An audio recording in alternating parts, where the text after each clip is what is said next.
की बेटी को न्याय दो, न्याय दो, न्याय दो।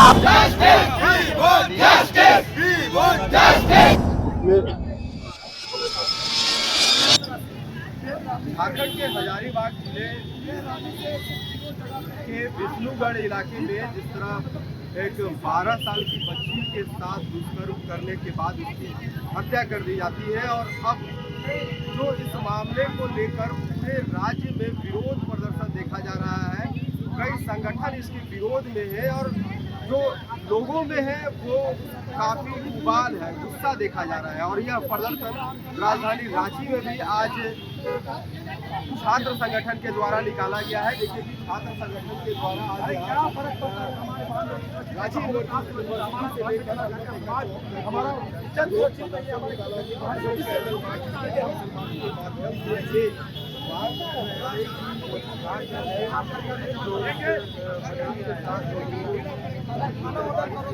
से इन्हीं से जानेंगे कि आखिर क्या है।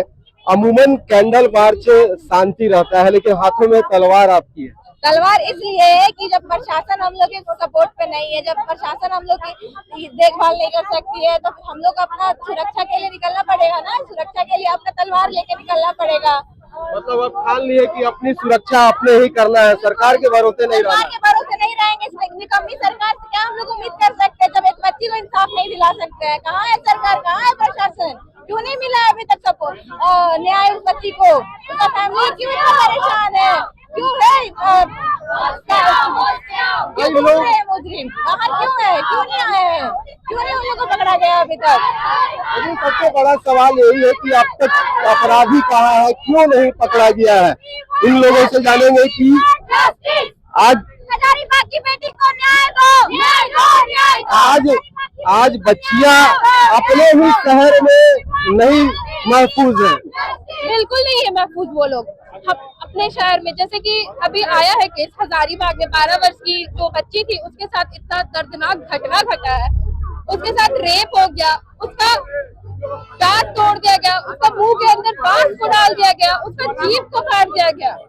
इतना दर्दनाक घटना घटा है। देखिए कि वी वॉन्ट जस्टिस के नारे लगाए जा रहे हैं और जिस तरह छात्रों में आज रेपिस्ट को यहाँ आप लोगों ने जो पुतला है उस पुतले को फांसी दिया है। जी हाँ, मेरी बस चले तो ये तो बस पुतला है, मेरी बस चले तो मैं दिन दहाड़े उस व्यक्ति को भी फांसी देने का काम कर सकता हूँ और इस तलवार से गला रेतने का मैं काम कर सकता हूँ। ये दुख आप समझ नहीं पाइएगा। 12 साल की बच्ची के साथ 12 साल की बच्ची के साथ इस तरह से अपराध किया है। उस बच्ची का क्या गुनाह था? उस बच्ची ने दुनिया भी नहीं देखा था सही से। 12 साल की बच्ची का आंख निकाल दिया गया, जीभ काट दिया गया और ऐसे घिनौने काम किए गए, उसके बारे में सोचते तो रोंगटे खड़े होकर खून खोल जाता है। इसलिए आज मैं तलवार लेके निकला हूँ। कैंडल तो एक सांकेतिक होता है कि कैंडल में सम्मान के लिए, उनका ये श्रद्धांजलि के लिए, उनका आत्मा का शांति के लिए और अपनी बहन बेटियों को जागरूक करने के लिए। लोग कहते हैं कैंडल मार्च से क्या होगा? अरे कैंडल मार्च से सच में कुछ नहीं होगा, लेकिन कैंडल मार्च से जागरूकता फैलेगी, बहन बेटियां कम से बाहर निकलकर अपने सुरक्षा स्वयं करने के लिए जागरूक होगी। इसलिए कैंडल मार्च निकाला जाता है, जिसमें सभी को आगे बढ़ चढ़ के हिस्सा लेना होगा।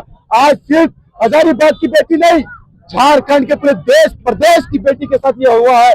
12 साल कोई उम्र नहीं होता है, 12 साल बहुत ही छोटी उम्र होती है। जो बच्ची ने दुनिया नहीं देखा था, मुझे लगता है 4 या 5 क्लास में बच्ची पढ़ती होगी, उसके साथ इस तरह से अपराध करना, इस तरह का घिनौना काम करना, ये शर्मनाक है। और ये पुलिस प्रशासन उससे बड़ी नाकाम पुलिस जो वहाँ पे है, पुलिस प्रशासन पे सबसे बड़ा सवाल उठ रहा है। क्या पुलिस सवाल उठेगा? क्यों नहीं? बड़े बड़े चमचमाते गाड़ियां मिली है आपको, क्यों? कि झारखंड के युवाओं को, झारखंड के लोगों को, झारखंड के बहन बेटियों को सुरक्षित रखे, सुरक्षा दे। लेकिन यहाँ क्या हो रहा है? 12 साल की बच्ची के साथ गैंग रेप हो रहा है और आप उसे संरक्षित कर रहे हैं, उसे पकड़ने का काम नहीं कर रहे हैं। ये चीज सुन के छाती फट जाता है, तकलीफ होती है, आंखों से आंसू आ जाती है कि 12 साल की बच्ची के साथ इस तरह का अपराध होता है। शायद यही वजह रहा है कि कैंडल मार्च अमूमन शांति का रहता है, लेकिन हाथों में आपने तलवार ले रखा है। ये मजबूरी है, मैं तो कह रहा हूँ। एक हाथ में कैंडल और एक हाथ में तलवार लेके मैं निकला हूँ। एक हाथ में कैंडल समाज को जागरूक करने के लिए, उस छोटी सी बहन के का आत्मा को जो भटक रही है उसको शांति के लिए, और एक हाथ में तलवार ये अपनी शांति के लिए। क्यों किस तरह का रेपिस्ट बाहर घूम रहा है, तसल्ली के लिए। यार मैं पुतला को जला रहा हूँ, पुतला को काट रहा हूँ, पुतला को फांसी देने का काम कर रहा हूँ। अगर वो मिल जाए दिन दहाड़े में जला दूं, दिन दहाड़े में से काटने का काम करूंगा। अरे क्या फर्क पड़ता है। झारखंड प्रदेश का, मेरे पिताजी झारखंड आंदोलनकारी रहे, झारखंड के लिए अपने जान देने से नहीं डरे कभी। तो मैं उसी का खून हूं, मैं उसी का बेटा हूं।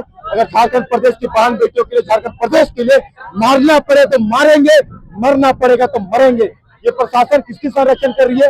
कोयला माफियाओं का, बालू माफियाओं का, चोर का, यहाँ पे डकैतों का, रेपिस्टों का। अरे आपको जनता को सुरक्षित करने के लिए बनाया गया, उस पर काम करने का। जी बिल्कुल, शुक्रिया। देखिए ये थे बबलू महतो जो छात्र नेता है और काफी आक्रोशित जिस तरह नजर आ रहे हैं और सीधे तौर पर इस रैपिस्ट को फांसी की सजा की मांग की जा रही है। रांची से एचएनएन के लिए जयंत कुमार।